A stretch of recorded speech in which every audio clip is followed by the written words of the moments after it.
দুরুদ is the most excellent prayer Muslim religion ধর্মাবলম্বীদের জন্য গুরুত্বপূর্ণ একটা ইবাদত হলো নবীর মহাব্বতের দুরুদ। যেই দুরুদ না পড়লে আপনার নামাজও কবুল, রোজাও কবুল, হজও কবুল, যাকাতও কবুল। এটা আমার কথা না। নবীকে মহাব্বত করে কেউ যদি প্রতিদিন 1000 বার দরুদ পড়তে পারে, কতবার? 1000 বার দরুদ পড়তে পারে। নবী বলেছেন, দাইলামি শরীফের মধ্যে এসেছে হাদিস খানা। আজকে একটা আমল, চমৎকার আমল আপনাদেরকে দিয়ে যাব। সেইটা হলো, কেউ যদি হযরতে আনাস রাদিয়াল্লাহু তাআলা আনহু থেকে হাদিস বর্ণিত, হাদিস খানা এসেছে দাইলামি শরীফের মধ্যে। আমার নবী, আপনার নবী, দু জাহানের বাদশা নবী, তিনি বলেছেন, আমার উম্মত কেউ যদি মহাব্বত করে, আমি নবীকে ভালোবেসে প্রতিদিন 1000 বার দরুদ পড়ে, কত হাজার বার? 1000 বার দরুদ পড়েছে, জান্নাত না দেখা পর্যন্ত তার মরণ হবে না। আর জুমার দিনে যেই ব্যক্তি মাত্র 80 বার দরুদ পড়বে, নবীকে মহাব্বত করে, তারা 80 বছরের সগীরা গুনাহ আমার আল্লাহ মাফ করে দিবে। ইয়া রাসূলুল্লাহ, ইয়া হাবিবাল্লাহ, ইয়া রাসূলুল্লাহ, ইয়া হাবিবাল্লাহ, ইয়া রাসূলুল্লাহ, ইয়া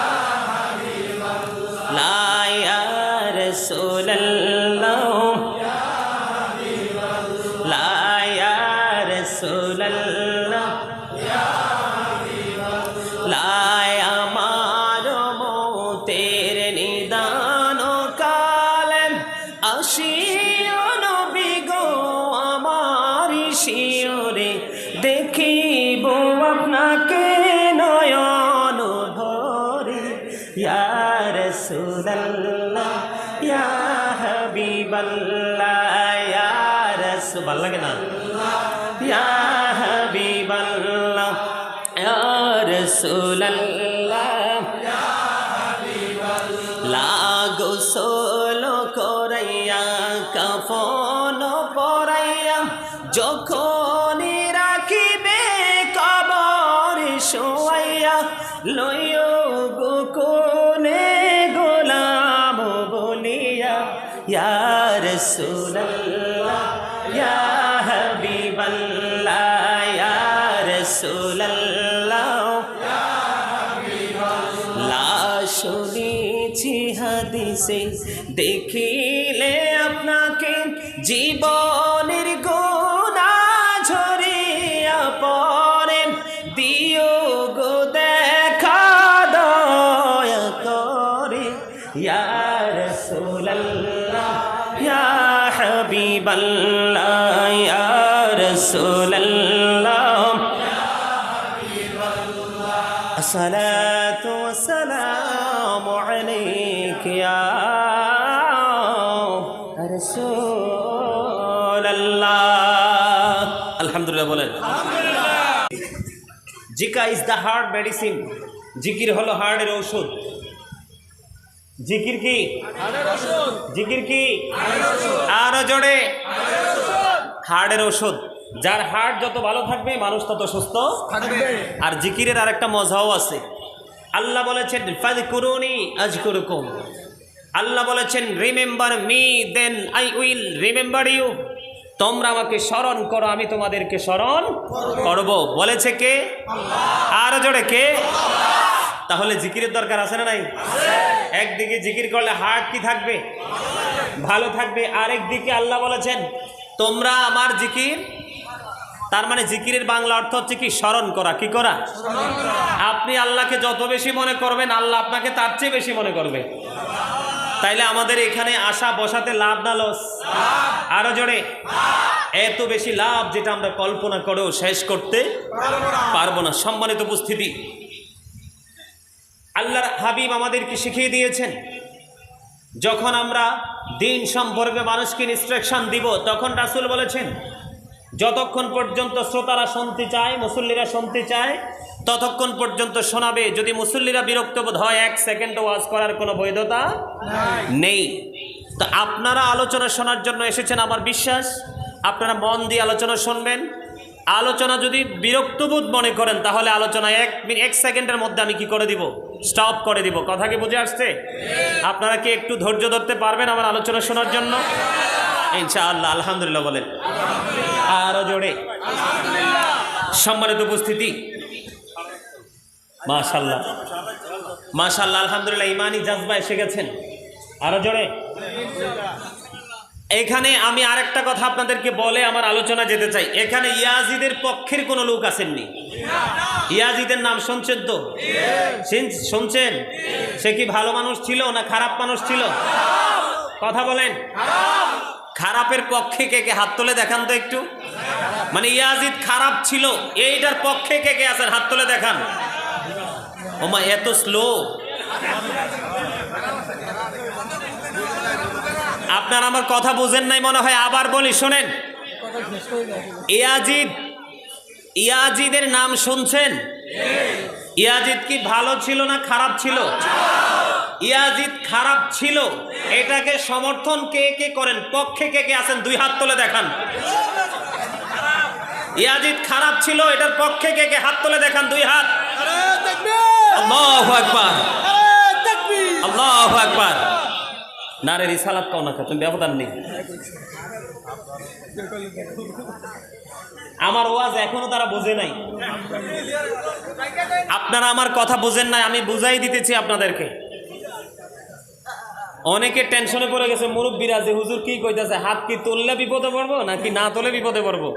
অনেকেই কিন্তু একদম মানে একদম 100% একটা কনফিউশনের মধ্যে আছেন, তাই না? আজকে আশুরা উপলক্ষে ওয়াজ, সোহাদায়ে কারবালা স্মরণে আজকের ওয়াজ। কারবালা মানেই হলো কি ইমানি চেতনার এক মাস, ঠিক কিনা বলেন? কারবালা মানেই হলো ইমানদারদের ইমানকে মজবুত করার মাস। আশুরা মানেই হলো সত্যের পথের পথিক যারা, তারা সত্যকে আরো বেশি আঁকড়ে ধরার মতো উৎসাহ পাওয়ার মাসে হলো কারবালার মাস, ঠিক কিনা বলেন? আমাদের দেশে আলেমদের মধ্যে অনেক দল অনেক মত আছে, আছে না?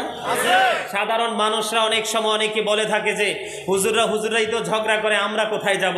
এই ঝগড়া তো পৃথিবীর কেউ লাগায় নাই। এই ঝগড়া পৃথিবীর কেউ লাগায় নাই। এই ঝগড়ার সৃষ্টি হয়েছে কোরআন এবং হাদিস থেকে। কথা বলেন। এই ঝগড়ার সৃষ্টি কোত্থেকে হয়েছে? কোরআন এবং হাদিস থেকে। এটা অটো রেডি হয়ে গেছে। এটা পৃথিবীর কেউ ঝগড়া সৃষ্টি করেননি। ৭৩টা আলেম থেকে ৭২টা আলেমই জাহান্নামে যাবে। কারণ ৭৩টা আলেম ৭৩টা দলে বিভক্ত। কয়টা দলে? ৭৩টা দলে বিভক্ত। ৭৩টা দল, ৭৩টা আলেম ৭৩টা দলে বিভক্ত। এর মধ্যে ৭২টা দলই যাবে জাহান্নামে। ৭২টা দল কোথায় যাবে? আর একটা দল মাত্র, একটা আলেম হবে জান্নাতি। সুবহানাল্লাহ বলেন। এটা বিশাল এক কম্পিটিশন না? বিশাল এক যুদ্ধক্ষেত্র না? বিশাল এক ভাবার বিষয় না? সম্মানিত উপস্থিতি, এই যে একটা দল, সেই দলটা কোন দল? আহলে সুন্নাত ওয়াল জামাত। আহলে সুন্নাহ ওয়াল জামাত ইজ দ্য বেস্ট পার্টি। সবচেয়ে শ্রেষ্ঠ দল হলো আহলে সুন্নাত ওয়াল জামাত। জোরে জোরে বলেন সুবহানাল্লাহ। যেটার মধ্যে নবী আছে, যেটার মধ্যে নবী আছে, রাসূল আছে, কোরআন আছে, হাদিস আছে, ইজমা আছে, কিয়াস আছে, আল্লাহর ওলি আছে, সাহাবায়ে কেরাম আছে, মাযহাব আছে। এটার মধ্যে মানে ধাপে ধাপে ইসলামকে এই পর্যন্ত নিয়ে আসার জন্য যতগুলো সেক্টর, যতগুলো ট্রেনিং সেন্টার ছিল, প্রত্যেকটা ট্রেনিং সেন্টারের উপর একমাত্র যথাযথ সম্মান এবং মর্যাদা এবং ভিত্তিপ্রস্তর স্থাপন করার জন্য যত যুদ্ধ, একমাত্র আহলে সুন্নাত ওয়াল জামাত প্রত্যেকটা স্তরকে বিশ্বাস করে করে সুন্নিয়ত ইসলাম আজ পর্যন্ত নিয়ে এসেছে, ঠিক কিনা বলেন? সম্মানিত উপস্থিতি, সাহাবায়ে কেরামদের পরে কিন্তু ইসলামের ঝান্ডা কিন্তু কি হয়ে যেত? শেষ হয়ে যেত, বিলীন হয়ে যেত। কিন্তু একটার পর একটা, একটার পর একটা, একটার পর একটা মাধ্যমে বিশেষ করে বাংলাদেশ ইসলামটা নিয়ে এসেছেন আল্লাহর ওলিরা। জোরে জোরে বলেন না সুবহানাল্লাহ। এখন কিন্তু বর্তমানে অনেক ভণ্ড ওলি বের হয়ে কিন্তু আমাদের আল্লাহর ওলিদেরকেও কলঙ্কিত করতেছে, ঠিক কিনা বলেন? সম্মানিত উপস্থিতি, আজকে হবে সত্য এবং মিথ্যার পার্থক্য, ইমানদার এবং বেঈমানকে চিনার পার্থক্য। সম্মানিত উপস্থিতি, সোহাদায়ে কারবালা এবং ইমাম হুসাইনের পক্ষে যারা আছে তারা নিঃসন্দেহে ইমানদার। আর এক সেকেন্ডের জন্য যারা ইয়াজিদের পক্ষ নিয়ে ইয়াজিদকে সমর্থন করে কথা বলেছে, তারা কিন্তু কখনো ইমানদার হতে পারে না। সম্মানিত উপস্থিতি, আল্লাহর হাবিব হাদিস শরীফের মধ্যে বলে দিয়েছেন, বিলিভার্স লাভ দ্য প্রফিট। নবী বলেছেন, ইমানদাররা আমি নবীকে ভালোবাসবে, hypocrites don't love the profit. মুনাফিকরা আমি নবীকে ভালোবাসবে না। সম্মানিত উপস্থিতি, বেঈমান কাফের মুশরিকেরা আমাদের প্রকাশ্য দুশমন। বেঈমান কাফের মুশরিকেরা আমাদের প্রকাশ্য দুশমন। আল্লাহ রাব্বুল আলামিন পবিত্র কালামুল্লাহ শরীফ দ্বারা এটাকে ইনশিওর করে দিয়েছেন, নিশ্চিত করে দিয়েছেন, ইন্নাল কাফিরিনা কানু লাকুম আদুওয়াম মুবিনা, the heretics are the eternal enemy of the believers. ঈমানদারদের প্রকাশ্য দুশমন হলো বেঈমানেরা। জোরে জোরে বলেন আল্লাহু আকবার, আর জোরে বলেন আল্লাহু আকবার। যেমনি ভাবে দুশমন আমাদের শয়তান, শয়তান is the eternal enemy of the believers, ইন্না শাইতানা লাকুম আদুউন ফাত্তাখিযুহু আদুওয়া। শয়তান আমাদের প্রকাশ্য দুশমন, এটা বলেছেন কে? আল্লাহ। তবে সম্মানিত উপস্থিতি, ঈমানদারদের জন্য আল্লাহ রাব্বুল আলামিন ব্যতিক্রম একটা নিউজ দিয়েছেন। আল্লাহ বলেছেন, ইন্না কাইদা শাইতানি কানা দাঈফা, শয়তান ডিসিপশন ইজ ভেরি উইক। শয়তানের ধোঁকা মুমিনের জন্য একেবারে দুর্বল। মুমিনকে কোনোদিন কশিনকালেও শয়তান ধোঁকা দিয়ে ঘায়েল করতে পারবে না। আওয়াজ তুলে বলেন সুবহানাল্লাহ। আমি বলতে চেয়েছিলাম, সত্য মিথ্যার পার্থক্য করতে গেলে আমাকে বিভিন্ন সময় বিভিন্ন দিক থেকে প্রসঙ্গ টেনে আনতে হবে। যাদের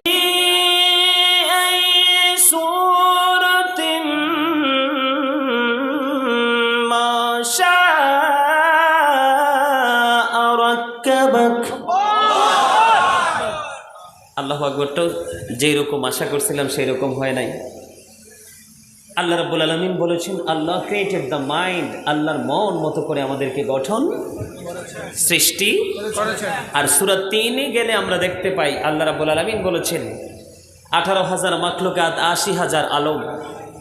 আল্লাহর সৃষ্টির মধ্যে যা কিছু আছে সকল সৃষ্টির মধ্যে শ্রেষ্ঠ আকৃতি দিয়ে আমাদেরকে সৃষ্টি করেছেন। খলাকাল ইনসানা ফি আহসানি তাকওয়িম, আল্লাহ বলেছেন। জোরে জোরে বলেন না সুবহানাল্লাহ। সম্মানিত উপস্থিতি, দয়া করে স্টেজ এবং আমার সামনে দর্শক সারিতে যারা আছেন শ্রোতা হিসাবে, সবাইকে একটা কথা বলবো আমি শুরুতে। সেই কথাটা হলো, সবার জবান কিন্তু বন্ধ রাখতে হবে, অন্ততপক্ষে এই জান্নাতের বাগানে। সকলের মুখটা কি বন্ধ রাখতে হবে। স্টপ ইউর মাউথ এভরিবডি, সকলের জবানকে বন্ধ রাখতে হবে। আরেকটা কথা হলো, যারা যদি আপনারা সত্যিকার অর্থে ইমাম হুসাইন রাদিয়াল্লাহু তাআলা আনহু আহলে বাইত প্রেমিক হয়ে থাকেন, হয়ে এসে থাকেন, সকলের কাছে আমার আরেকটা বিনয়ী অনুরোধ থাকবে। সেই অনুরোধটা হচ্ছে, আমার কথাগুলোর দিকে সবার গভীর মনোযোগ থাকতে হবে। কি থাকতে হবে? মনোযোগ দিয়ে কথা শুনতে রাজি আছেন সবাই? You listening my lecture very attentively. সবাইকে আমার কথাগুলো মন দিয়ে শুনতে হবে, সকলের জবানকে বন্ধ রাখতে হবে। আর আমার বিশ্বাস, আমার ভাই বাবা যারা আছেন বাড়ি ঘরে, দোকানপাটে, রাস্তাঘাটে, সবাই আশা করি আসবে ধীরে ধীরে। আপনাদের কি মনে হয় আসবে না? আসবে। যেহেতু আসার সম্ভাবনা আছে, আপনাদের সবাইকে ফার্স্ট টাইমে বলবো, আপনারা সকলে সামনের যে খালি জায়গাগুলো আছে, জায়গাগুলো দয়া করে একটু, যদি আপনাদের কষ্ট না হয়, ফাঁকা জায়গাগুলো একটু ফিল আপ করে বসবেন। মানে ফাঁকা গ্যাপ জায়গাগুলো একটু পূর্ণ করে বসবেন। আমার কথা কি বুঝতে পারছেন? আর বিশেষ করে আমি বিশ্বাস করি, মানে আমার মন বলতেছে আমি আজকে আলোচনা করে মজা পাবো। কেন বলেন তো? আলোচনা করে মজা পাবো সেই প্রত্যাশা আমার কোত্থেকে এসেছে? যখন আমি মাহফিলে কদম দিয়েছি তখনই আমার সেই কনফিডেন্সটা হার্ড হয়ে গেছে, মানে আমার কনফিডেন্সটা বেড়ে গেছে। কেন জানেন? এই যে এখানে আমার ম্যাক্সিমামই হচ্ছে দাড়ি পাকা আমার মুরব্বী বাবারা। আলহামদুলিল্লাহ বলেন। কারণ আমরা তো এই প্রজন্মের মানুষ, ইয়াং মেন। এই প্রজন্মের মানুষের অন্তরে কিন্তু প্রেমের যথেষ্ট অভাব, ঠিক না? কথাগুলো মন দিয়ে না শুনলে কিন্তু আপনারা কিছুই বুঝবেন না। আমাদের বর্তমান প্রজন্মের মানুষের অন্তরে প্রেমের কিন্তু যথেষ্ট অভাব। আর আমার দাড়ি পাকা মুরব্বী বাবা যারা আছেন, দাদার বয়সী যারা আছেন, তাদের মনের মধ্যে কিন্তু ভালোবাসা, প্রেম কিন্তু ভরা। দেখবেন মুরব্বীরা কথা বলতে চাইলে উঠতে চায় না। আর আমাদের এত অহংকার, আমাদের সাথে কথা বলতে চাইলেও কিন্তু আমাদের একটু কথা শোনার মতো সেই ধৈর্য। এই জন্য আপনারা বলেন, আপনারা যখন ইয়াং ছিলেন, মানে একদম নওজোয়ান ছিলেন, আপনাদের সময়ের পৃথিবীর অবস্থা কেমন ছিল আর এখন আমাদের সময়ের অবস্থা কেমন? খারাপ না? এত বেশি খারাপ, যেই খারাপের কথা আমি বর্ণনা করে শেষ করতে পারবো না, ঠিক কিনা বলেন? এই বর্তমান প্রজন্মের পিতামাতাও তাদের জায়গায় নাই, সন্তানরাও কিন্তু তাদের জায়গায় নাই। কথা বলেন? আপনার আমার সাথে কথা বলতে হবে। মাহফিলটা কিন্তু সারা রাত্রব্যাপী হবে না, রাত্রের কিছু অংশের মধ্যেই কিন্তু মাহফিলটা শেষ হয়ে যাবে। হয়তো বা আজকের এই মাহফিলটা আমাদের জীবনে পরকালে মুক্তির জন্য যথেষ্ট ভূমিকা রাখতে পারে। কারণ আল্লাহ রাব্বুল আলামিন বলেছেন ওয়াবতাগু ইলাইহিল ওসিলা। আল্লাহ কি বলেছেন? আল্লাহ রাব্বুল আলামিন ওয়াবতাগু ইলাইহিল ওসিলা। আল্লাহ রাব্বুল আলামিন আল্লাহকে পাওয়ার জন্য আপনাদেরকে আমাদেরকে বুদ্ধি শিখিয়ে দিচ্ছেন, তোমরা উসিলা তালাশ করো, উসিলা তালাশ করো, উসিলা দিয়ে আপনি মুক্তি পেয়ে যাবেন। সেই উসিলার মধ্যে অন্যতম একটা উসিলা হলো, এই উসিলার মধ্যে, এই মাধ্যমের মধ্যে অন্যতম একটা মাধ্যম, একটা উসিলা হলো কি বলবো? আল্লাহ রাব্বুল আলামিন বলেছেন কোরআনে, join with my dear people come to my paradise. আল্লাহ বলেছেন ফাদখুলি ফি ইবাদি। আল্লাহ বলেছেন join with my dear people, আমার প্রিয় লোকেদের সাথে যুক্ত হও। জোরে জোরে সুবহানাল্লাহ। আমার প্রিয় লোকেদের সাথে যুক্ত হও। আপনাদেরকে আল্লাহ রাব্বুল আলামিন কি বলেছেন? আল্লাহওয়ালা লোকেদের সাথে যুক্ত হওয়ার কথা বলেছেন। তারপরে আল্লাহ রাব্বুল আলামিন একটা সেকেন্ডও দেরি করেনি, আল্লাহ বলেছেন ওয়াদখুলি জান্নাতি কাম টু মাই প্যারাডাইস, আমার জান্নাতি চলে আসো। সুবহানাল্লাহ। আরো জোরে বলেন না সুবহানাল্লাহ। সুবহানাল্লাহ বলতে কি কষ্ট হয়?